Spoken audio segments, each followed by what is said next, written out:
Today is Thursday, January 22nd, 2026, and the Huskies are undefeated in conference play. This is Talkin Husky Hoops. It is a UConn coronation. The Huskies make history. Back-to-back national champions. I'm Mike Gizzi. And I'm Will Jeong. And welcome back to not just you, but to us. This is our first episode back from our break, and believe it or not, it's our 10th, double digits. We're finally there, of Talkin Husky Hoops. Talkin Husky Hoops is a show where we talk everything UConn men's basketball, from game previews and game breakdowns to any news involving Hurley and the men's team. Well, it's been a while, but I'm going to ask you the same question I always ask you to start these episodes. How you feel? I'm feeling great. Feeling well rested after, I think it's been over a month since our last show. Yes. This basketball team is a completely different, in a completely different spot than they were against, I think it was Florida, was the last time we updated. Let's catch up on what the Huskies have been up to. Yeah. Right. All right. So, we have played, I believe it was 10 games since our last episode, which, for the format of our show at least, is a pretty big gap. So there's a lot to cover, but the Huskies are in a great spot. So, definitely. In our last episode, we were predicting how these 10 games were going to go, and happy to say we were pretty much right on the nose. Right on the nose, exact, and we didn't get a single thing wrong. Yeah. We filmed our last episode before the Florida game, so we didn't predict in that one, but the one before it. Okay. We said we were going to win that one, and we got a redemption at MSG. Yes. We defeated the Florida Gators 77-73. Yep. And, since then, actually, that Florida one hasn't aged too poorly. They're three ranked wins for Florida, top of the SEC, and they're currently ranked 18th in the nation. So I think that's actually higher than when we played. Yeah, so they were ranked 18th when we played, and now they're 16th. So looking really good so far. They're first place in the SEC. They've gotten some really big wins, and they're starting to kind of get back to form like what they were last year. So that win just looks better and better as the season goes on. Yeah. So right after that, we had Texas at home to close another out SEC. Another SEC. That game was 71-63. They've also been looking kind of good. Their SEC play has been like all over the place, honestly. The whole SEC has been all over the place, though. Yes. That's the big takeaway from that. Yes, but they did get some crucial wins against then 13th ranked Alabama and number 10 Vanderbilt. Yeah. So huge wins for them. That looks good, not only for Texas, but for us because we beat them. I think Texas is projected to be in the tournament. One of the last four teams in, I believe. I could be wrong. It's one of those last four in, first four out situations for them currently. Yeah. But with an SEC win's an SEC win. But you know what? That ends our non-conference play. Let's get right into Big East play. Sure. You know what? We played 8 games since our last episode in the Big East, and every single one of them we won. 8-0. Basically, I mean, good wins. We beat Butler, DePaul, Xavier, Marquette, but our first real big test wasn't until we faced Providence. Yes. Yeah. So there's been kind of the mantra so far this season that the Big East is a little weaker than it has been in previous years.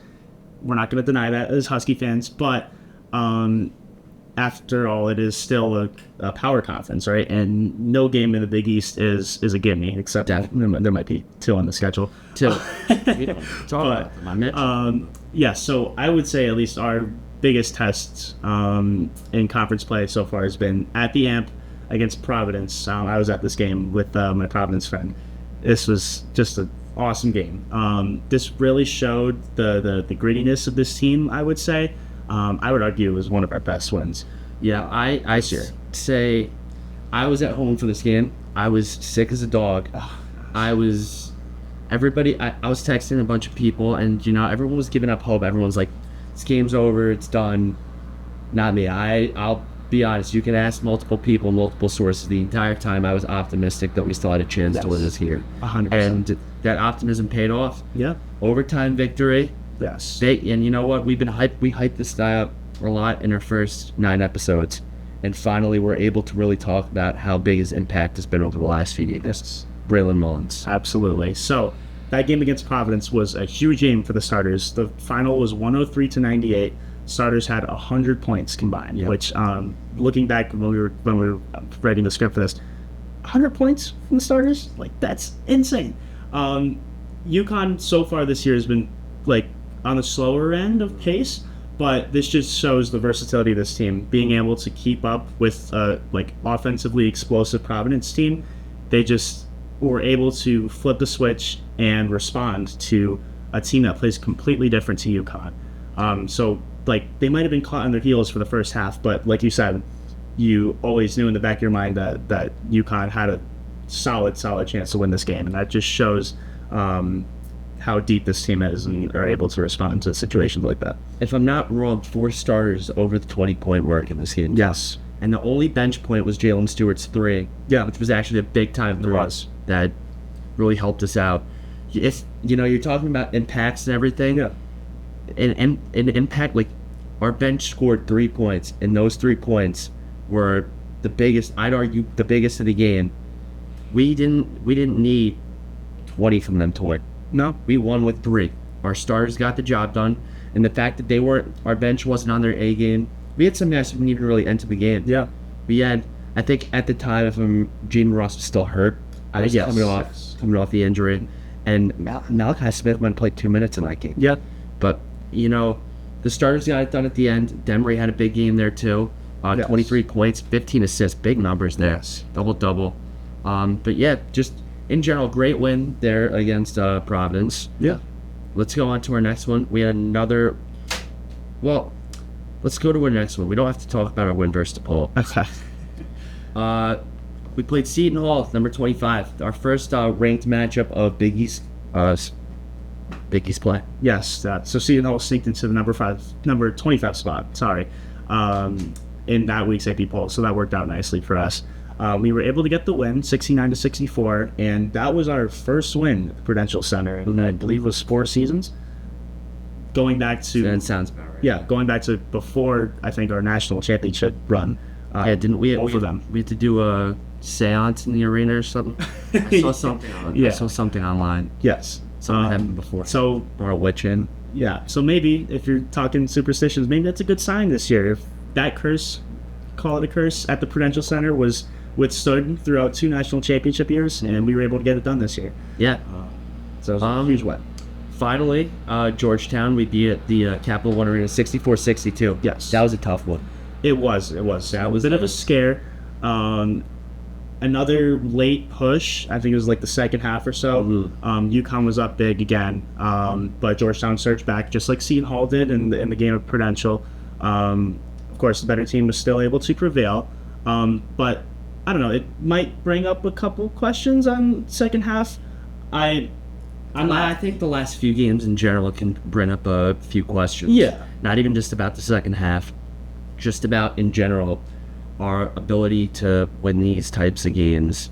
Because like we're talking about we still have so many big matchups to go in Big East play. We still have to play Seton Hall again, St. John's twice. Yes. It's like Creighton. Like it's not going to get much easier.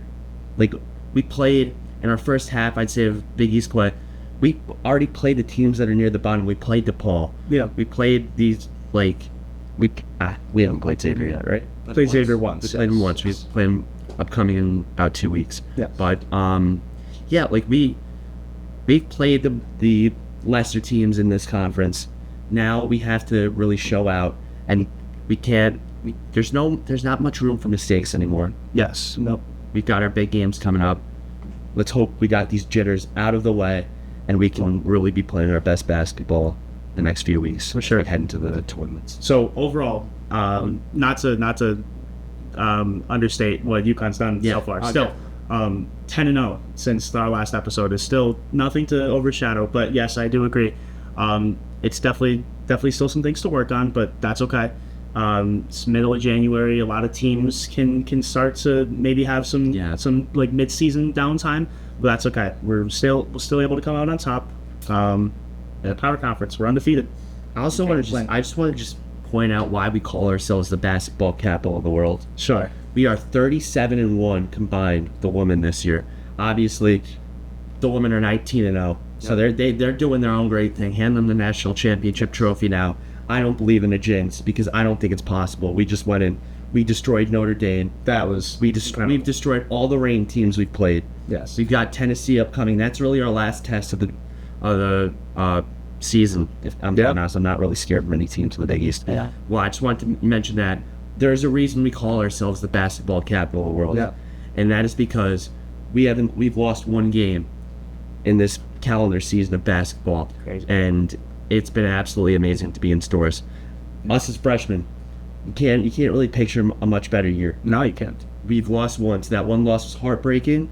We haven't had to have that feeling ever since. So, let's.